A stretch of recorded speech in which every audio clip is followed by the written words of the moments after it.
ಸ್ವಾಗತ. ನಾನು ಅರ್ಚನಾ. ವಿಶ್ವಜ್ಞಾನಿ ಭಾರತ ರತ್ನ ಸಂವಿಧಾನದ ಶಿಲ್ಪಿ ಬಾಬಾ ಸಾಹೇಬ್ ಡಾಕ್ಟರ್ ಬಿ.ಆರ್. ಅಂಬೇಡ್ಕರ್ ಅವರ 133ನೇ ಜಯಂತ್ಯುತ್ಸವದ ಅಂಗವಾಗಿ ಬಗಲೂರಿನಲ್ಲಿ ಮಹಾನಾಯಕ ಪ್ರೀಮಿಯರ್ ಲೀಗ್ ಉದ್ಘಾಟನಾ ಸಮಾರಂಭ ಅದ್ದೂರಿಯಾಗಿ ಜರುಗಿತು. ಬಗಲೂರು ಗ್ರಾಮದ ಎಸ್.ವಿ. ಮಾಗನ್ಕೇರಿ ಸ್ಕೂಲ್ ಆವರಣದಲ್ಲಿ ಡಾಕ್ಟರ್ ಬಿ.ಆರ್. ಅಂಬೇಡ್ಕರ್ ಅವರ 133ನೇ ಜಯಂತ್ಯೋತ್ಸವ ಅಂಗವಾಗಿ ಮಹಾನಾಯಕ ಪ್ರೀಮಿಯರ್ ಲೀಗ್ ಉದ್ಘಾಟನಾ ಸಮಾರಂಭ ಹಮ್ಮಿಕೊಂಡಿದ್ದು, ಈ ಕಾರ್ಯಕ್ರಮವನ್ನು ಗಣ್ಯರು ರಿಬ್ಬನ್ ಕತ್ತರಿಸಿ ಜ್ಯೋತಿ ಬೆಳಗಿಸುವ ಮೂಲಕ ಕಾರ್ಯಕ್ರಮವನ್ನು ಉದ್ಘಾಟಿಸಿದರು. ತದನಂತರ ಅಂಬೇಡ್ಕರ್ ಸರ್ಕಾರದಲ್ಲಿ ಧ್ವಜಾರೋಹಣ ಮಾಡಿ ಅವರ ಭಾವಚಿತ್ರಕ್ಕೆ ಪುಷ್ಪಾರ್ಚನೆ ಮಾಡಿದರು. ಈ ಸಂದರ್ಭದಲ್ಲಿ ಕ್ರೀಡಾ ಜ್ಯೋತಿಗೆ ಚಾಲನೆ ನೀಡಿದರು.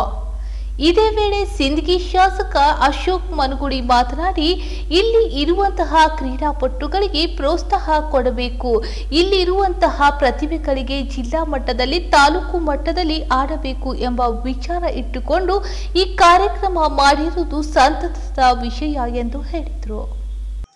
ಇಲ್ಲಿರುವಂತಹ ಕ್ರೀಡಾಪಟುಗಳಿಗೆ ಒಂದು ಉತ್ತೇಜನ ಕೊಡಬೇಕು, ಒಂದು ಪ್ರೋತ್ಸಾಹವನ್ನು ಕೊಟ್ಟು ಇಲ್ಲಿರುವಂತಹ ಪ್ರತಿಭೆಗಳಿಗೆ ಒಂದು ಜಿಲ್ಲಾ ಮಟ್ಟದಲ್ಲಿ ತಾಲೂಕು ಮಟ್ಟದಲ್ಲಿ ಅವರು ಕ್ರಿಕೆಟ್ ಆಡಬೇಕು ಅನ್ನೋ ಒಂದು ಒಳ್ಳೆಯ ಒಂದು ವಿಚಾರ ಇಟ್ಕೊಂಡು ಈ ಒಂದು ಟೂರ್ನಮೆಂಟ್ ಅನ್ನು ಇವತ್ತು ಹಮ್ಮಿಕೊಂಡಿದ್ದಾರೆ. ಮೊದಲನೇದಾಗಿ ಈ ಊರಿನ ಎಲ್ಲ ಗುರು ಹಿರಿಯರಿಗೆ ನನ್ನ ಧನ್ಯವಾದಗಳು ಹೇಳಕ್ಕೆ ನಾನು ಬಯಸ್ತಾ ಇದ್ದೀನಿ. ಯಾಕಂತಂದ್ರೆ ಇಂಥ ಪಂದ್ಯಾವಳಿಗಳು ಯಾಕೆ ನಾವು ಆಯೋಜನೆ ಮಾಡ್ತೀವಿ ಅಂತಂದ್ರೆ, ಇವತ್ತ ಗ್ರಾಮೀಣ ಪ್ರದೇಶದಲ್ಲಿರುವಂತಹ ಇವತ್ತು ಪ್ರತಿಭೆಗಳನ್ನು ಗುರುತಿಸುವಂತ ಕೆಲಸ ಇದೆ. ಇಲ್ಲಿ ಕ್ರಿಕೆಟ್ ಅನ್ನೋದು ಭಾರತ ದೇಶದಲ್ಲಿ ಇವತ್ತ ಹಬ್ಬದ ವಾತಾವರಣ ತರ ನಾವು ಕ್ರಿಕೆಟ್ ಆಡ್ತಾ ಇದ್ದೀವಿ. ಬಹಳ ದೊಡ್ಡ ಐತಿಹಾಸಿಕ ಹಿನ್ನೆಲೆ ಐತಿ ನಮ್ಮ ಭಾರತ ದೇಶಕ್ಕೆ ಕ್ರಿಕೆಟ್ನಲ್ಲಿ. ಕಳೆದ 40-50 ವರ್ಷಗಳಿಂದ ನಿರಂತರವಾಗಿ ಭಾರತ ದೇಶ ಕ್ರಿಕೆಟ್ನಲ್ಲಿ ಇವತ್ತಿಗೆ ಜಗತ್ತಿಗೆ ಮೀರಿಸುವಂತ ಕ್ರಿಕೆಟ್ ಆಡುವ ಮೂಲಕ 2 ಬಾರಿ ಇವತ್ತು ವಿಶ್ವಕಪ್ ಅನ್ನು ಜಯಿಸಿ 1 ಬಾರಿ T20 ವಿಶ್ವಕಪ್ ಅನ್ನು ಜಯಿಸುವ ಮೂಲಕ ಇಡೀ ಜಗತ್ತಿಗೆ ಪ್ರಸಿದ್ಧವಾದ IPL ಟೂರ್ನಮೆಂಟ್ ಅನ್ನು ಇವತ್ತು ಆಯೋಜನೆ ಮಾಡಿ ದೇಶದಲ್ಲಿರುವಂತಹ ಪ್ರತಿಯೊಂದು ಕ್ರೀಡಾಪಟುಗಳಿಗೆ ಉತ್ತೇಜನ ನೀಡಬೇಕು ಅನ್ನೋ ನಿಟ್ಟಿನಲ್ಲಿ ನಮ್ಮ ದೇಶಕ್ಕೆ ಕೈಗೊಂಡಂತ ಕಾರ್ಯಕ್ರಮಗಳನ್ನು ಇವತ್ತು ನಾವು ನೆನೆಸ್ಕೋಬೇಕಾಗ್ತದೆ. ದಯವಿಟ್ಟು ಇಲ್ಲಿ ಈ ಒಂದು ಪಂದ್ಯಾವಳಿಯಲ್ಲಿ ಭಾಗವಹಿಸಿರುವಂತಹ ಎಲ್ಲ ಕ್ರೀಡಾಪಟುಗಳಿಗೆ ಒಂದೇ ಒಂದು ಕಳಕಳಿ ವಿನಂತಿ ಮಾಡ್ಕೊತೀನಿ.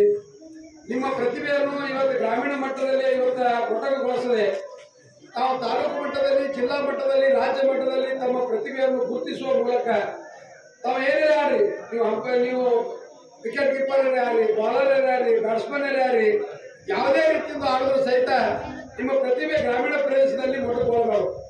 ನೀವು ಹೆಚ್ಚು ಪಂದ್ಯಾವಳಿಯಲ್ಲಿ ಭಾಗವಹಿಸಬೇಕು. ತಾಲೂಕು ಮಟ್ಟದಲ್ಲಿ, ಜಿಲ್ಲಾ ಮಟ್ಟದಲ್ಲಿ, ರಾಜ್ಯ ಮಟ್ಟದಲ್ಲಿ ಭಾಗವಹಿಸುವುದರಿಂದ ಇವತ್ತು ನಿಮ್ಮ ಪ್ರತಿಭೆಯನ್ನು ಇವತ್ತು ಹೊರತರಲು ಕಾರಣೀಕರ್ತ ಆಗ್ತದೆ. ಅದ್ರ ಜೊತೆಗೆ 19 ವರ್ಷ 24 ವರ್ಷದ ಯುವಕರು ಇವತ್ತು ವಿಶೇಷವಾದ ತರಬೇತಿ ಆಯೋಜನೆ ಮಾಡ್ತಾರೆ. ಬಿಜಾಪುರ, ಧಾರವಾಡ, ಹುಬ್ಬಳ್ಳಿ, ಬೆಂಗಳೂರಿನಲ್ಲಿ ನಿಮ್ಮಲ್ಲಿ ಒಳ್ಳೆಯ ಕ್ರೀಡಾಪಟುಗಳು ಇವತ್ತು ಹೊರಹೊಮ್ಮಿದ್ರೆ ಅವ್ರಿಗೆ ಬೇಕಾದಂತ ನೆರವು ನಾನು ಸ್ವತಃ ನೀಡಲು ತಯಾರಾಗಿದ್ದೀನಿ. ನೀವೆಲ್ಲರೂ ಇವತ್ತು ಅಂತ ಕೋಚಿಂಗ್ ಕ್ಲಾಸಿಗೆ ಹೋಗಿ ಕ್ರಿಕೆಟಿನ ತರಬೇತಿಯನ್ನು ಪಡೆದುಕೊಂಡು ಉತ್ತಮ ಕ್ರೀಡಾಪಟುಗಳ ಆರೈಕೆ ಈ ಸಂದರ್ಭದಲ್ಲಿ ನಾನು ಹಾರೈಸ್ತೀನಿ. ಇವತ್ತು ಬಹಳ ಒಳ್ಳೆ ರೀತಿಯಿಂದ ಈ ಕಾರ್ಯಕ್ರಮವನ್ನು ಆಯೋಜನೆ ಮಾಡಿ, ಯಾಕಂತಂದ್ರೆ ಡಾಕ್ಟರ್ ಬಾಬಾ ಸಾಹೇಬ್ ಅಂಬೇಡ್ಕರ್ ಅವರ ಒಂದು ಮೂರ್ತಿಗೆ ಮಾಲಾರ್ಪಣೆ ಮಾಡುವ ಮೂಲಕ ಈ ಕಾರ್ಯಕ್ರಮವನ್ನು ಅತ್ಯಂತ ಸಂತೋಷದಿಂದ ನಾವೆಲ್ಲರೂ ಸೇರಿ ಇವತ್ತು ಉದ್ಘಾಟನೆ ಮಾಡಿದ್ದೀವಿ. ಅದಕ್ಕೆ ಇಲ್ಲಿ ನಡೆಯುತ್ತಿರುವಂತಹ ಪಂದ್ಯಾವಳಿ ಅತ್ಯಂತ ಒಳ್ಳೆ ರೀತಿಯಿಂದ ನಡೀಲಿ.